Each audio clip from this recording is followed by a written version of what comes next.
बिस्मिल्लाहिर्रहमानिर्रहीम। अस्सलामुअलैकुम बच्चों, मैं आपके जमात हश्तुम की इस्लामियात की टीचर हूँ। मेरा नाम मिस सादिया है। जैसा कि आप जानते हैं बच्चों, हमारा मंथ ऑफ जनवरी का काम स्टार्ट हो चुका है और हमारी जो इससे पहले की जो वीडियो थी इस्लामियात की, वो आप लोगों ने देख ली है और उसका तमाम काम भी आपने मुकम्मल कर लिया है। अब जो हमारा चैप्टर है वो है हमारा मंथ ऑफ जनवरी का दूसरा चैप्टर, जिसका नाम है कस्बे हलाल। जैसा कि आपको मालूम है, हलाल से आपको अंदाज़ा हो रहा होगा कि हलाल के जो है यहाँ किस ज़मरे में आ रहा है। तो जो अल्लाह ताला ने और हमारे प्यारे नबी हज़रत मोहम्मद मुस्तफ़ा सल्लल्लाहु अलैहि वसल्लम ने जिन चीज़ों के बारे में हुक्म दिया, जिन जायज़ चीज़ों को करार दिया, उन्हें कहते हैं हम कस्बे हलाल। रिज़्क़ के बारे में हुक्म है। हलाल रोज़ी तलब करना दूसरे फ़राइज़ के बाद एक अहम फरीज़ा है। तो इसी से हमारा रिलेटेड सबक है। हमारा आपका जो इस्लामियत की बुक है उसका सफ़ा नंबर 74 निकालिए। हमारे जो सबक का नाम है बच्चों कस्बे हलाल। कसब के जो लफ्ज़ी मायने होते हैं वो होते हैं कमाना, हाथ की कमाई को कहते हैं। जो कमाना जो होता है लफ्ज़, उसे कहते हैं हम कसब। और हलाल का मतलब तो आप सबको पता है। हलाल का मतलब जायज़, जिन चीज़ों को हमारे अल्लाह ने जायज़ करार दिया उन्हें कहते हैं हम हलाल। और यहाँ पर जो है कस्बे हलाल, उससे मुराद हमारी रोज़ी है, जो हमारी रिज़्क़ हलाल है वो यहाँ पर है। अगर मुसलमान अपने इस फ़र्ज़ की अदाई में कोताही करेगा तो इससे रोज़े क़यामत पूछा जाएगा। सबक की रीडिंग करते हैं हम। रोज़ी का हुसूल इंसान की फितरी ज़रूरत है। मतलब ये जब हमें अपने लिए पैसों की ज़रूरत होती है, खाने के लिए, पहनने के लिए, रहने के लिए, कपड़ों के लिए, हर चीज़ के लिए हमें रोज़ी की ज़रूरत होती है, पैसे की ज़रूरत होती है। तो ये क्या है, हमारी फितरी ज़रूरत है। इस्लाम दीन फितरत है और इंसान की फितरी ख्वाहिशात की तकमील को पसंदीदगी की नज़र से देखता है, मगर ये भी चाहता है कि इंसान अपनी इन ज़रूरियात की तकमील के लिए सिर्फ जायज़ ज़राए को इख्तियार करे। इसका मतलब ये है बच्चों कि हमारा मज़हब जो है हमें कभी भी खाने, पीने, रहने और कमाने से मना नहीं करता, क्योंकि ये एक फितरी ज़रूरत है हम सबकी। लेकिन उसके लिए अल्लाह ताला ने कुछ जो है हमारी लिमिटेड करार दे दी है कि आपकी ये लिमिट है, ये जायज़ चीज़ है। क्योंकि अगर इंसान अल्लाह ताला के अहकामात को ना मानते हुए अपनी ग़िज़ा में, अपने लिबास में, अपने रहने में, अपने सहने में हराम ग़िज़ा शामिल कर लेगा, मतलब वो हराम खाएगा, तो उससे क्या होगा कि अल्लाह ताला उसकी पुकार नहीं सुनेगा। हमारी नमाज़ें कबूल नहीं होंगी, हमारी दुआएं कबूल नहीं होंगी जब हम रिज़्क़ हलाल नहीं खाएंगे। हराम का एक लुक़मा भी अगर हम अपने पेट में ले जाएंगे तो उसके बाद हमारी 40 दिन की नमाज कबूल नहीं होती। इसीलिए अल्लाह ताला ने कुरान पाक में जगह जगह ईमान वालों को मुखातिब करते हुए कहा है कि तुम पाकीज़ा चीज़ों में से खाओ जो हमने तुम्हें अता की हैं। तो हमारा मज़हब हमें कस्ब हलाल की तरग़ीब देता है। उसके बाद आ जाते हैं हम बच्चों कस्बे हलाल के लग़वी मायने, किसके लुग़त में क्या मायने हैं। कसब के लफ्ज़ी मायने कमाना है, हाथ की कमाई को भी कसब कहते हैं। इसके अलावा इसके मायने में तलाश और इसका मफहूम भी शामिल है। हलाल का लफ्ज़ हराम के मुकाबले में इस्तेमाल होता है, यानी रोज़ी के ऐसे तरीके जिन्हें दीन इस्लाम जायज़ करार देता है। अगर शरीयत के हराम करदा ज़राए को इख्तियार करके रोज़ी कमाई जाए तो वो कस्बे हलाल में शुमार नहीं हो सकती। मतलब अगर हमारा मज़हब जिस चीज़ के लिए हमें मना कर रहा है, जिस चीज़ के लिए हमें रोक रहा है, हम उन चीज़ों के ख़िलाफ़ जाके वो काम करेंगे तो वो हमारी रोज़ी को, वो हमारी जो रोज़ी होगी वो कस्बे हलाल में शुमार नहीं हो सकती। तो अल्लाह ताला ने जो अहकामात बनाए हैं, जो हम सबको जिन चीज़ों की तरगीब दी अल्लाह के रसूल ने, हमें उन सब चीज़ों पर अमल करेंगे तभी हम कस्बे हलाल खा सकेंगे। और आपको पता है बच्चों, जो हराम की जो कमाई होती है, जो हलाल की कमाई नहीं होती, उसमें अल्लाह ताला बरकत भी नहीं देते। जो हलाल की कमाई होती है उसमें अल्लाह ताला अपनी तरफ से एक बरकत रखते हैं, एक नूर रखते हैं, जो इंसान के पेट में जाता है तो वो बहुत सारी चीज़ों से बच जाता है। और जो हराम का जो लुक़मा होता है उसको खाने से अल्लाह ताला नमाज भी कबूल नहीं करता और चीज़ को बुरा भी समझता है। कस्बे हलाल की अहमियत। इस्लाम इंसानी ज़िंदगी के बारे में एक वाज़ेह नुक्ता नज़र रखता है, यानी बाज़ चीज़ों को जायज़ करार देता है और बाज़ चीज़ों को हराम करार देता है। हराम के इर्तिकाब के नतीजे में इंसान के बहुत से अनेक अमाल भी ज़ाया हो जाते हैं।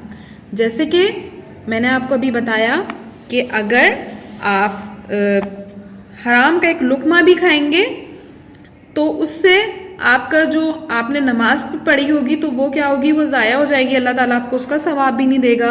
अगर आपने कोई नेक अमल भी किए होंगे और वो भी आपके ज़ाया हो जाएंगे।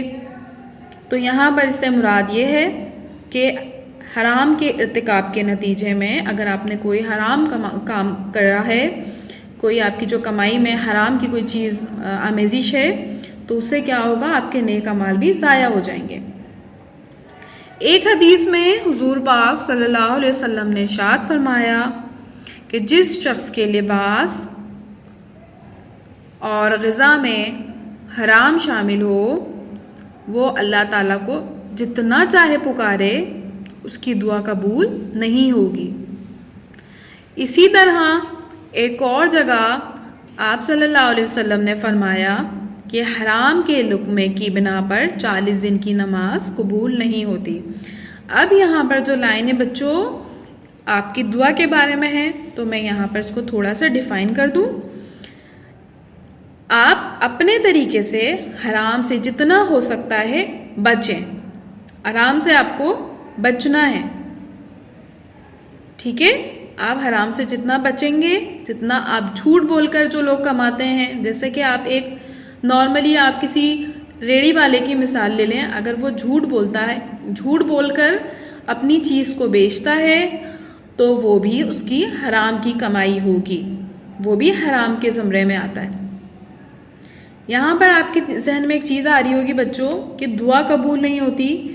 अगर आप अल्लाह ताला की रज़ा के खातिर हराम से बच रहे हैं, नेकी कर रहे हैं और आपकी दुआ कबूल नहीं हो रही, तो यहाँ पर ये सूरत भी हो सकती है कि वो चीज़ आपके लिए बेहतर नहीं होगी।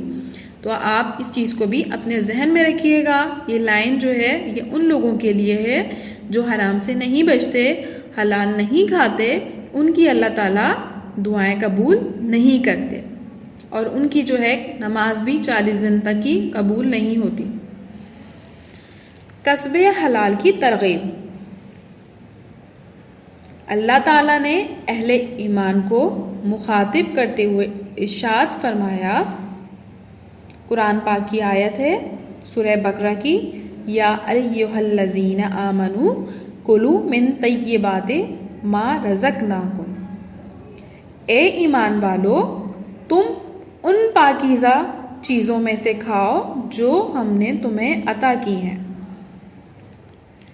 एक तो हमारा जो चैप्टर है बच्चों वो है कमाई के बारे में कि आपने हम कमाई खानी है, लेकिन यहाँ पर जो आया है इस चीज़ को भी मैं थोड़ा सा आप लोगों को बता दूँ कि जो चीज़ें अल्लाह ताला ने हमारे लिए हलाल करार दी हैं, कुरान की इस आयत का इशारा उन चीज़ों की तरफ भी है कि जो चीज़ें अल्लाह ताला ने हराम करार दी हैं हमें उनसे बचना है। जैसे कि अल्लाह ताला ने इंसान को हुक्म दिया है कि वो हलाल जानवरों का गोश्त खाएं, जैसे कि मछली है, दुम्बा है, आपका बकरा है, उसके अलावा गाय है, जो इस तरह की चीज़ें हैं उनको खाने का अल्लाह ताला ने हुक्म दिया। तो ये क्या है, ये हलाल है। और जैसे कि और उसके अलावा जो जानवर होते हैं उनका गोश्त खाने से मना किया, ठीक है। जैसे शराब को अल्लाह ताला ने कुरान में हराम करार दिया। उसके अलावा जो मशरूब है, दूध है और फलों के जूसेस हैं, अल्लाह ताला ने उन सबको हलाल करार दिया। तो जब आप शराब की जिन लोगों के खून में आमेजिश होगी, जो लोग शराब नोशी करते होंगे क्योंकि शराब को अल्लाह ताला ने हराम करार दिया है, तो उनकी दुआ भी कबूल नहीं होती। उसके अलावा जो गोश्त होता है, जिन जानवरों का गोश्त खाने से अल्लाह ताला ने हमें मना किया है, तो उन्हें भी खाने से हमारी दुआ कबूल नहीं होती। नबी रहमत सल्लल्लाहु अलैहि वसल्लम ने भी अपने हाथ से कमाकर रिस्क हासिल करने का हुक्म दिया और उसे दीगर फ़राइज़ की तरह मुसलमान पर ऐन फ़र्ज करार दिया। यहाँ पर तिब्रानी की एक रवायत है, हलाल रोज़ी तलब करना दूसरे फ़राइज़ के बाद एक अहम फरीज़ा है। मतलब ये आप हलाल रोज़ी ही तलब करें, तो ये भी एक फ़र्ज़ है। फ़राइज़ जो है जिस तरीके से और फ़राइज़ होते हैं हमारे, इसी तरीके से ये भी एक अहम फ़र्ज़ है हमारा कि हम हलाल रोज़ी ही तलब करें। इसी तरह आप सल्लल्लाहु अलैहि वसल्लम ने फरमाया, ये भी एक हदीस है मसनद अहमद की, अल्लाह ताला ने तुम पर सही व कोशिश फ़र्ज़ कर दी है, इसलिए तुम कोशिश करो। आप सल्लल्लाहु अलैहि वसल्लम ने तलबे रोज़ी की तरग़ीब देते हुए फरमाया, इज़ा सल्लैतुमुल फ़ज्रा फ़ला तनामू अन तलबी अर्ज़ाकिकुम। कंजुल अमाल, जब तुम नमाज फ़जर अदा करो तो ना सो जाओ बल्कि रिज़्क़ की तलाश में निकल खड़े हो। जैसे कि आपको पता है बच्चों, सुबह का सोना अल्लाह ताला को पसंद नहीं है। अल्लाह ताला को अच्छा नहीं लगता कि हम फ़जर की नमाज के बाद सो जाएं। तो इसीलिए अल्लाह ताला ने मना फरमाया है कि जब फ़जर की नमाज हो जाए, फ़जर की नमाज पढ़ लो तो फिर अपने रिज़्क़ की तलाश में निकल खड़े हो। ये आयत और अहदीस हमें यही दर्ज दे रही हैं कि हलाल रिज़्क़ के लिए अमली कोशिश करें। मतलब ये कि ज़बानी कलामी ना हो, आप सिर्फ ज़बान से ना बोल रहे हो कि हम हलाल खाएंगे या हम हलाल मेहनत करेंगे।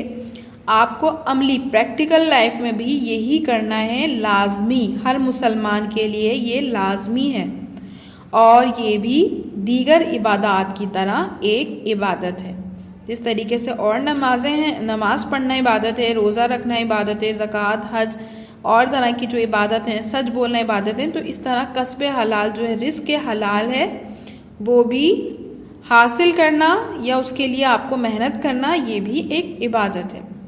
अगर मुसलमान अपने इस फ़र्ज़ की अदायगी में कोताही करेगा तो उससे बास पुरस होगी। मतलब क़यामत के दिन अल्लाह ताला उससे इसके बारे में पूछेगा कि आपने ये कहाँ से कमाया था और किस तरीके से कमाया था। ठीक है। कस्बे हलाल के आदाब। कस्बे हलाल की अगरचे बहुत ताकीद की गई है, मगर इसका कतन ये मतलब नहीं है कि इंसान अपने दीगर फ़राइज़ को नज़रअंदाज करके सिर्फ रोज़ी के हुसूल को अपनी ज़िंदगी का मकसद समझे। इस्लाम की राह इत्तदाल और मियाना रवी की राह है, इसलिए हर काम में बेहतरीन रविश इत्तदाल की रोशनी है। रोज़ी कमाने के नाजायज़ ज़राए। कस्बे हलाल के लिए ज़रूरी है कि इंसान को नाजायज़ और हराम ज़राए के बारे में इल्म हो, ताकि वो उन तरीक़ों से बच सके। इन हराम ज़राए में चंद मशहूर ये हैं: सूद, जुआ, नाजायज़ मुनाफाखोरी, रिश्वत, ख़यानत, चोरी डाका और दूसरों के हुकूक छीनना वगैरह। अब यहाँ पर जो सूद की जो बात होती है, सूद क्या होता है बच्चों? जैसे सूद ये होता है, जैसे आपने किसी को उधार दिया, पैसे उधार दिया आपने, और आपने वही पैसे उससे वापस नहीं लिए, आपने उससे थोड़े से पैसे बढ़ा कर लिए, कुछ पैसे बढ़ा कर लिए, तो ये सूद के ज़मरे में आता है। जुआ तो आप सबको पता है कि किसी भी गेम वगैरह में जो खेलते हैं। उसके बाद मुनाफाखोरी, मुनाफाखोरी ये होती है कि यहाँ पर एक चीज़ नहीं है, वो मैं आपको बता देती हूँ। एक होती है आपने ज़ख़ीरा अंदोज़ी, ये भी हराम है। ज़ख़ीरा अंदोज़ी क्या होती है कि आपने देखा होगा बहुत सारी जगहों पर चीज़ें गायब हो जाती हैं मार्केट से, जैसे कि चीनी गायब हो गई या आटा गायब हो गया, तो वो लोग क्या करते हैं, मुनाफाखोर जो होते हैं, जो सोचते हैं कि हमें बहुत सारे पैसे मिलेंगे, तो वो क्या करते हैं, अपनी चीज़ों को छुपा देते हैं। अपने बड़े बड़े जो उनके गोदाम वगैरह होते हैं, अपनी फैक्ट्रीज होती हैं, उनमें वो चीज़ों को छुपा देते हैं। तो उससे क्या होता है, जो हमारा जो शहर है या हमारी जहाँ हम रहते हैं, वहाँ पर उस चीज़ों की किल्लत हो जाती है। अब अगर उन चीज़ों की किल्लत हो जाती है, उसके बाद अगर वो थोड़ी सी भी चीज़ हमें मिलती है, तो उससे क्या होता है, हम महंगे दामों में भी ख़रीद लेते हैं। ठीक है, हमें ज़्यादा पैसे भी देने पड़ते हैं। हम तो अगर बिलफर्ज हमारे घर में आटा नहीं है या आटा गायब कर दिया इन लोगों ने, मुनाफाखोरों ने, तो क्या, जब हमारे पास आटा बहुत महंगा भी मिल रहा होता है, तो हम क्या करते हैं, हम ख़रीदते हैं, क्योंकि वो हमारी ज़रूरत है, हमें वो चाहिए। और जो मुनाफाखोर होते हैं, ज़ख़ीरा अंदोज़ होते हैं, वो उन चीज़ों को छुपा लेते हैं।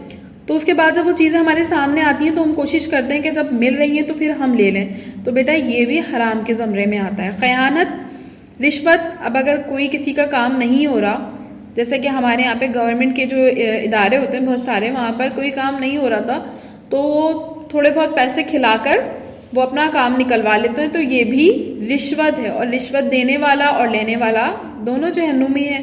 दोनों के बारे में अल्लाह ताला ने बहुत सख्त वईदें सुनाई हैं। उसके बाद है ख़यानत, किसी ने आपके पास कुछ रखवाया है, तो आपने उस चीज़ को, उसमें से ख़यानत कर ली, तो ये भी इसके ज़ुमरे में आता है, ये भी नाजायज़ है। उसके बाद चोरी और डाका, वो तो वैसे भी बहुत बुरी बात हो, दूसरों के हुकूक वगैरह छीनना, ये भी सब बहुत गलत है। तो ये रोज़ी कमाने के नाजायज़ ज़राए हैं बेटा, जो हम सब मुसलमानों को पता होने चाहिए कि ये क्या है। उसके बाद है हलाल कमाई, हलाल कमाई को खर्च करने के आदाब।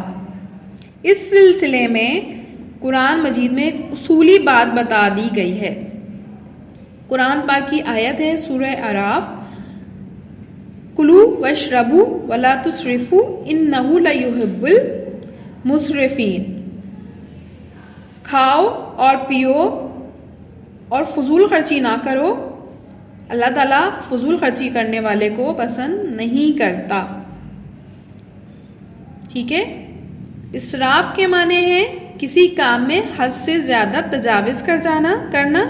माल के मामले में भी यही उसूल है, इसे खर्च करते हुए म्याना रवी और इत्तेदाल की राह की जाए, इख्तियार की जाए और फजूल खर्ची ना की जाए। इसकी मुख्तलिफ सूरतें हैं। हलाल के बजाय हराम चीज़ें खाना, अल्लाह की हलाल की हुई चीज़ों को हराम करना, भूख और ज़रूरत से ज़्यादा खाना पीना, हर वक्त खाने पीने की फ़िक्र में रहना, ये है इसराफ। उसके बाद क्या आप जानते हैं, नबी अकरम सल्लल्लाहु अलैहि वसल्लम ने इरशाद फरमाया, वो गोश्त जो हराम माल से पला बड़ा है जन्नत में दाखिल नहीं होगा, और जो भी गोश्त हराम माल से परवान चढ़े वो आग ही के ज़्यादा लायक है। यहाँ पर इंसानों से मुराद है कि जो हराम खा के पलते बढ़ते हैं, तो वो क्या है, वो जन्नत में दाखिल नहीं होंगे। यहाँ पर अब हम आ जाते हैं हमारे सफ़ा नंबर 77 पे। अहम नुकात, नुकात का मतलब होता है नुक्ता, किसी नुक्ते की जमा जो अहम चीज़ें होती हैं। अब वो है रोज़ी का हुसूल इंसान की फ़ितरी ज़रूरत है। इस फ़ितरी ज़रूरत की तकमील के लिए अल्लाह ताला ने इंसान को सिर्फ जायज़ ज़राए इस्तेमाल करने की इजाज़त देता है। इस्लाम में जहाँ हलाल रोज़ी कमाने की तलकीन की गई है, वहाँ हलाल तरीके से कमाई गई रोज़ी को म्याना रवी से खर्च करना भी ज़रूरी है।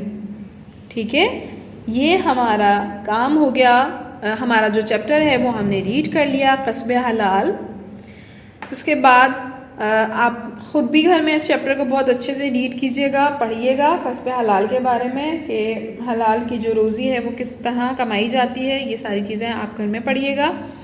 अब आ जाते हैं हम उसके काम की तरफ। जो हमारा काम है सबसे पहले तफहीम में हमारी मुनासिब अल्फाज की मदद से खाली जगहें पुर करें। तो सबसे पहला जो हमारी ब्लैंक है वो है रोज़ी का हुसूल इंसान की, यहाँ पर आएगा फितरी ज़रूरत है। ठीक है, मैं आपको ग्रुप पे भी शेयर कर दूंगी ताकि आप उसको आसानी से अपना काम बहुत अच्छे से कर लें। दूसरा हमारा है रोज़ी को जायज़ तरीके से हासिल करना क्या कहलाता है? कस्बे हलाल। यहाँ पर आएगा कस्बे हलाल।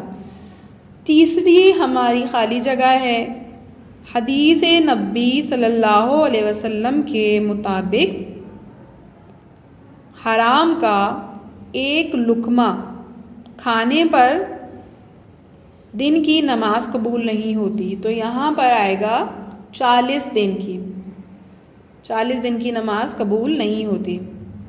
उसके बाद है बच्चों नबी अकरम सल्लल्लाहु अलैहि वसल्लम ने से कमाकर रिज़्क़ हासिल करने का हुक्म दिया।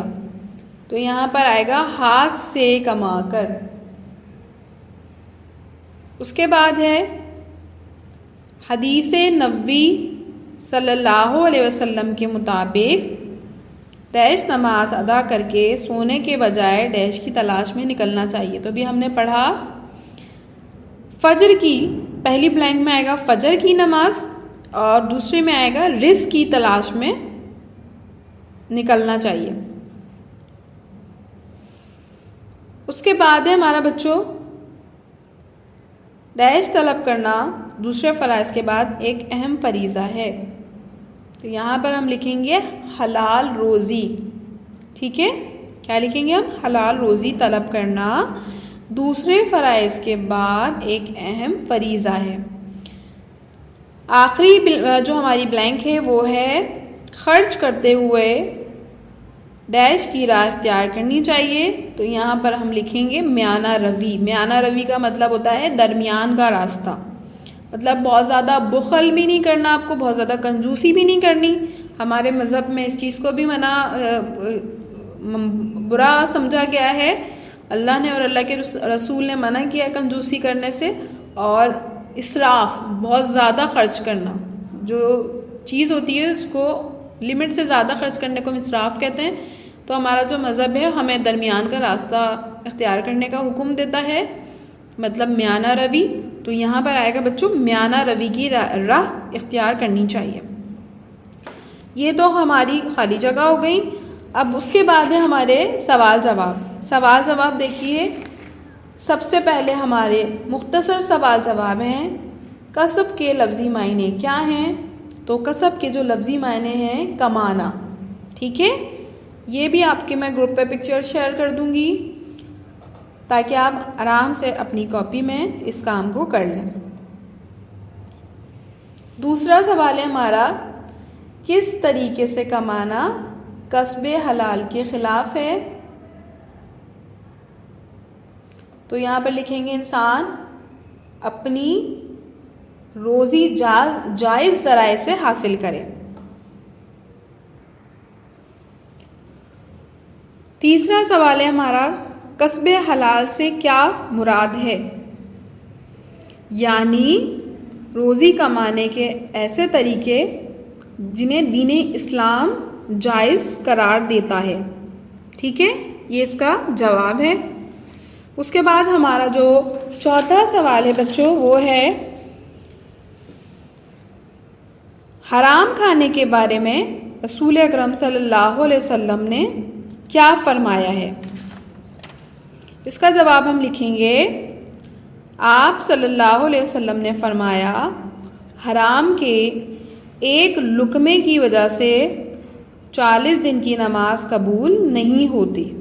ठीक है, इसका हमने मुख्तसर जवाब लिखना है। उसके बाद हमारा सवाल है बच्चों, इसराफ के क्या मायने हैं? तो इसका जवाब हम लिखेंगे, इसराफ के मायने हैं किसी काम में हद से तजावुज़ करना, मतलब बहुत ज़्यादा किसी काम को जो करना, जिस पैसा खर्च हो जिसमें बहुत ज़्यादा करना, जैसा कि पता है म्याना रवी होती है, दरमियान का रास्ता होता है, तो किसी भी चीज़ को हद से ज़्यादा बढ़ जाना उसे कहते हैं इसराफ। यहाँ पर आप खाली जगहों के जवाब देख लीजिए, आप इसका स्क्रीनशॉट भी ले सकते हैं, इसका आप स्क्रीनशॉट ले लें, खाली जगहों के जवाब हैं, और इसके अलावा ये आपके मुख्तसर सवाल जवाब हैं। अब आ जाते हैं हम इसके जायज़ा की तरफ, जो कि हमारे लॉन्ग क्वेश्चन आंसर होते हैं। मैंने आपको बताया, जब मैं आपको पिक्चर शेयर करती हूँ ग्रुप पे, तो जहाँ पे डॉट डॉट डले हुए होते हैं, इसका ये मतलब नहीं होता कि आपने भी इसी तरीके से डॉट डॉट डालने हैं। पहला सवाल है आपका, कस्बे हलाल के लग़वी मायने और उसकी अहमियत तहरीर करें, बयान करें। तो अब इसका जो हमारा जवाब है वो है, कस्बे हलाल के लग़वी मायने कमाना। आपको अपने सफ़ा नंबर 74 पे नज़र आ रहा होगा, सफ़ा नंबर 74 देखिए, उसका जो आंसर जो ख़त्म हो रहा है वो हमारा हलाल में शुमार नहीं हो सकती। ठीक है, हलाल में शुमार नहीं हो सकती, तो जो बीच में डॉट डॉट हैं उसका जो आंसर है वो हमारा आपका किताब का सफ़ा नंबर 74 है, देख लीजिए किताब का सफ़ा 74। यहाँ पर देखिए, कसब के लफ्ज़ी माने कमाना है, इसके अलावा इसके मायने हैं तलाश और तलब रिज़्क़ का मफ़हूम भी शामिल है। हलाल का लफ्ज़ हराम के मुकाबले में इस्तेमाल होता है, यानी रोज़ी कमाने के ऐसे तरीके जिन्हें दीन इस्लाम जायज़ करार देता है। ठीक है, अगर शरीयत के हराम करदा ज़राए को इख्तियार करके रोज़ी कमाई जाए तो वह हस्बे हलाल में शुमार नहीं हो सकती। ठीक है, यहाँ इसका आपका आंसर है ये। उसके बाद है कस्बे हलाल की अहमियत। इसी सवाल के अंदर हमने इसकी हेडिंग डालनी है, कस्बे हलाल की अहमियत की हेडिंग डालने के बाद फिर हम लिखेंगे इस्लाम इंसानी ज़िंदगी। अब आप आपका जो किताब का सफ़ा है, सफ़ा नंबर 75 देखेंगे, और ख़त्म कहाँ हो रहा है हमारा, नमाज कबूल नहीं होती। तो यहाँ पर आप देखिए, इस तरह आप हेडिंग डालेंगे, कस्बे हलाल की अहमियत, इस्लामी ज़िंदगी के बारे में एक वाज़ेह नुक्ता, इस्लाम इंसानी ज़िंदगी के बारे में एक वाज़ेह नुक्ते नज़र रखता है, बाज़ चीज़ों को जायज़ करार देता है और बाज़ चीज़ों को हराम करार देता है। हराम के इर्तिकाब के नतीजे में इंसान के बहुत से नेक अमाल ज़ाया भी हो जाते हैं। एक हदीस के मुताबिक हुज़ूर पाक सल्लल्लाहु अलैहि वसल्लम ने इरशाद फरमाया है कि जिस शख्स के लिबास और ग़िज़ा में हराम शामिल हो, वह अल्लाह ताला को जितना चाहे पुकारे, उसकी दुआ कबूल नहीं होगी।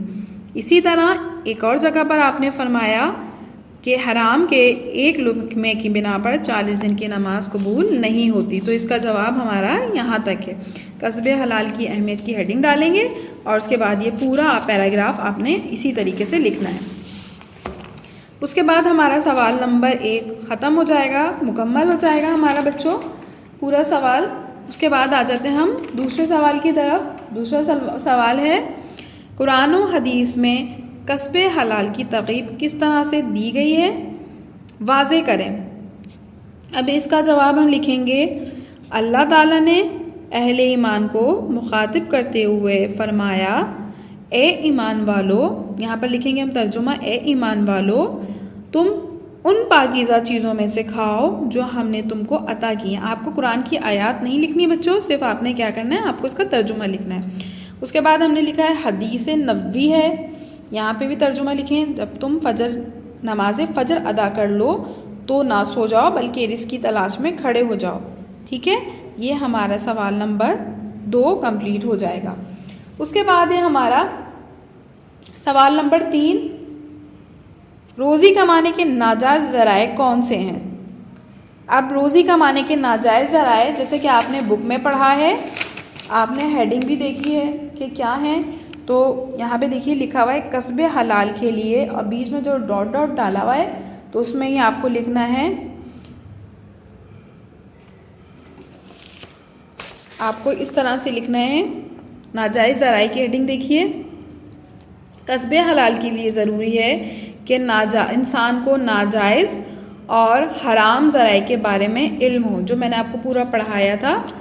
इन हराम ज़राए में से चंद मशहूर ये हैं: सूद, जुआ, नाजायज़ मुनाफाखोरी, रिश्वत, क़यानत, चोरी डाका, दूसरों के हुकूक छीन लेना वगैरह वगैरह। अब यहाँ पर आपने हेडिंग डालनी है बच्चों, सबसे पहले अच्छी सी इसका सवाल लिखने के बाद आपको इसकी अच्छी सी हेडिंग डालनी है, और हेडिंग डालने के बाद आपको ये पूरा पैराग्राफ लिखना है। ठीक है, आपके अगर समझ में नहीं आएगा मैं ग्रुप पे भी आपको उसकी पिक्चर शो कर दूंगी, लेकिन मैं आपको सिर्फ ये बता रही हूँ कि जब हम इस तरह से डॉट डॉट बीच में डालते हैं तो इसका ये मतलब होता है अभी हमारा सवाल डिसकंटिन्यू नहीं हुआ, हमारा क्वेश्चन जो आंसर जो है हमारा वो चल रहा है, कंटिन्यू है, और उसका आंसर हमें यहाँ तक लिखना है हुकूक वगैरह, हकूक छीन लेना वगैरह। अब इसी तरीके से देखिए हमारा सवाल नंबर 4 है, हलाल कमाई को खर्च करने का तरीका क्या होता है। अब यहाँ पर देखिए इसराफ के मायने हैं, और इसका जो एंड हमारा हो रहा है राह इख्तियार की जाए और फजूल खर्ची ना की जाए। आपका जो सफ़ा नंबर है 76, ठीक है। आप इसी तरीके से काम कीजिएगा अपना, जो मैंने आपको बताया है यहाँ तक आपका जो जवाब होगा वो होगा, और फजूल खर्ची ना की जाए।